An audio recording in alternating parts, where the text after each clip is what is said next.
saying we should not have women in combat roles.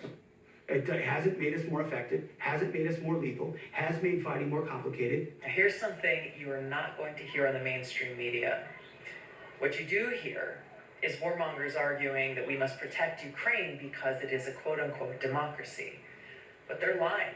Ukraine isn't actually a democracy. I'd shut down the FBI Hoover building on day one and reopening it the next day as a museum of the deep state.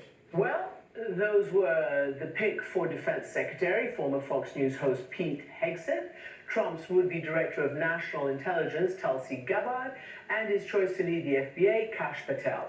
Joining me now is William Cohen. He's a Republican who became President Bill Clinton's Defense Secretary, having been in the Senate and also in the House for his state of Maine. Welcome to the program, Bill Cohen. John, I'm really pleased to be with you, and thanks for inviting me.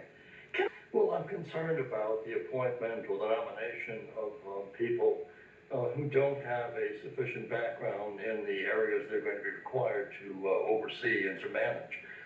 With respect to any of the appointments, I think we have to focus on the substance of the individual. Character obviously becomes critically important, and merit. And so those were the tests I would say. What is your substance? What is your character? What's the merit of your appointment? Can you handle the job? And so each of the individuals will have to go through that vetting process or confirmation process by the United States Senate. And the notion that we would skip that, I think, would be certainly a threat to what remains of a check and balance type of government. And would allow people to go through the process without having all of those issues vetted before the American people.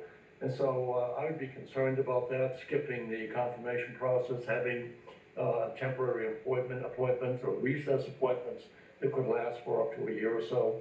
All of those issues become important as to whether the Senate is going to assert itself as an independent, co-equal branch of Congress versus the President of the United States and the Supreme Court. Well, More concerned about power rather than the rule of law. And I would hope that the Senate would reassert itself.